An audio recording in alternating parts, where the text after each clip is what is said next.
Ошақтар театры баланың жан-жақты дамуына ықпал ететін бүгінгі күні қарқын алып келе жатқан заманауи жанрлардың бірі. Бұл өнер туралы түрі арқылы балалар тек ертегі кейіпкерлерін сомдап қана қоймай, оларды өз дауыстарымен сөйлетіп, актерлік қабілеттерін шыңдай түседі. Қазіргі уақытта кейбір балалар қарапайым өмір қауіпсіздігі ережелерін естен шығарып жататыны жасырын емес. Осы орайда бүгінгі қойылым дәл осы маңызды тақырыпты қозғап, жас көрермендерге ой салып, қауіпсіздікке деген жауапкершілікті арттыруды мақсат етті.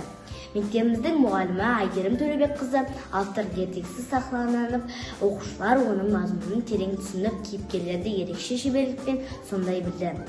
Қойылым көрермендерге әсерлі, көңіл-күй сыйлап қана қоймай, маңызды тәрбиелік пен мәнге ие болды.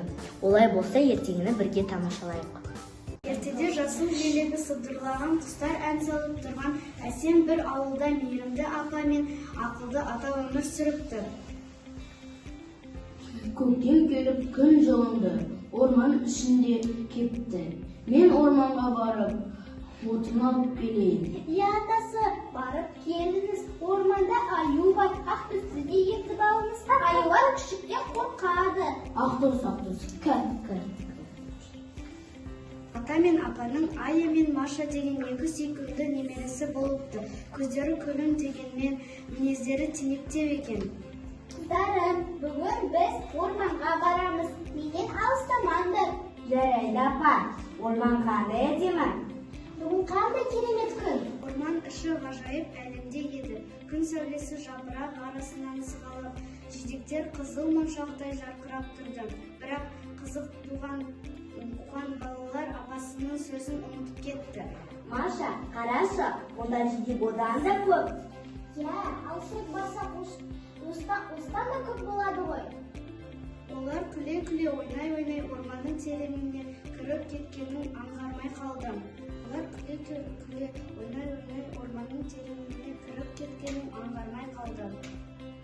Маша, біз адасып қалған сияқтымыз. Ата-анамыздан да қорқынышты болшы. Кенет бұталар қозғалып, қараңғы арасынан алып аю көрінді. Кішкентайлар, балақайлар, мен сендерді жеймін. Жоқ, өтінеміз. Біз қорқамыз, көмектесіңдер. Сол сәтте атасы үйге қайтып келе жатқан еді. Қыздардың дауыстарын естіп, Ақтөс жетіп келді.